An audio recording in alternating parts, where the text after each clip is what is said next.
बिस्मिल्लाहिर्रहमानिर्रहीम। अस्सलाम वालेकुम। आप देख रहे हैं मेरा यूट्यूब चैनल महबूब टीवी। मैं हूं आपका दोस्त महबूब अहमद। उम्मीद करता हूं कि आप तमाम दोस्त खैरियत से होंगे।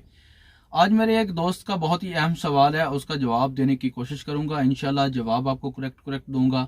सवाल ये था कि मेरा दोस्त मुझसे पूछ रहा था, क्या भाई मैं लेबर के वीज़े के ऊपर या किसी दूसरे वीज़े के ऊपर ओमान में अगर दाखिल हो जाता हूं तो अब मैं हैवी ड्राइवर हूं, यानी कि मैं ये 10 टन की गाड़ी का ड्राइवर हूँ, ट्रेलर ड्राइवर हूँ, तो क्या मैं मौजूदा वीज़े के ऊपर हैवी ड्राइविंग लाइसेंस ओमान के अंदर हासिल कर सकता हूँ या नहीं?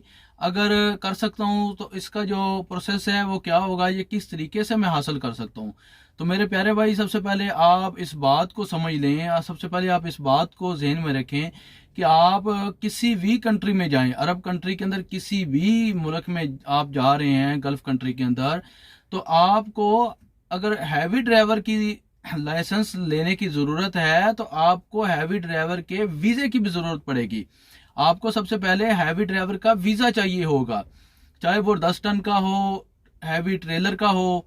अब जो हैवी ड्राइवर का लाइसेंस है और वीज़ा है, इसमें 10 टन भी आ जाती है, हैवी व्हीकल सब आ जाती हैं, इसमें शामिल है।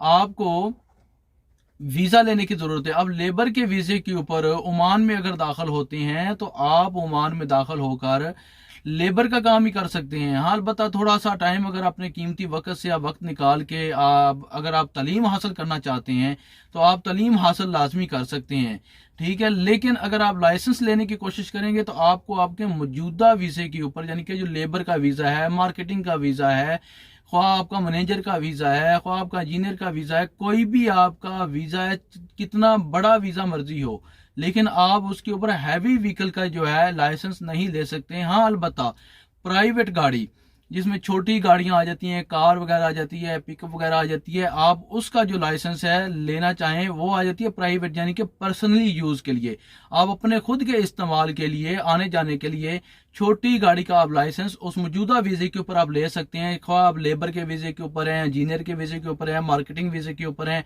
किसी भी वीजे के ऊपर ओमान में आप दाखिल होते हैं तो आप छोटी गाड़ी यानी कि कार ले सकते हैं। और दूसरा सवाल था, क्या मैं ओमान के अंदर आकर टैक्सी चला सकता हूं? तो मेरे प्यारे भाई, यहाँ का जो कानून है, यहाँ सिर्फ ओमानी लोग ही, मकामी लोग जो हैं वो ही टैक्सी ड्राइवर का काम कर सकते हैं, वो ही टैक्सी चला सकते हैं। खारजियों को यहाँ पर ओमान के अंदर टैक्सी का अलाउ ही नहीं है कि वो टैक्सी चला सके। अगर आप टैक्सी चलाते हैं तो आप पकड़े जाते हैं तो 35 रियाल यानी कि 35 ओमानी रियाल जो है आपको फाइन आएगा। अगर नेक्स्ट टाइम फिर आप पकड़े गए, एक तो आपके जो लाइसेंस के पॉइंट है वो कम होते जाएंगे, और दूसरा आगे बढ़कर जो मसला सबसे बड़ा आएगा वो आपका जो लाइसेंस है वो कैंसिल हो जाएगा और आपको न्यू लाइसेंस बनवाना पड़ेगा। उम्मीद करता हूं कि ये मेरी छोटी सी इन्फॉर्मेशन की जो वीडियो थी इसकी आपको समझ आ गई होगी। अगर समझ आ गई हो, मेरे चैनल महबूब टीवी को सब्सक्राइब कर दें, साथ लगे बेल के आइकन को भी लाजमी से प्रेस कर दें ताकि मेरी हर आने वाली नई वीडियो का नोटिफिकेशन जो है आपको बर वक्त मिलता रहे और आप रहें हमेशा गल्फ न्यूज़ से बाखबर।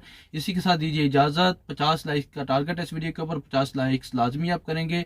अपना रखिए ख्याल, दुआओं में रखिए याद। अल्लाह हाफिज़।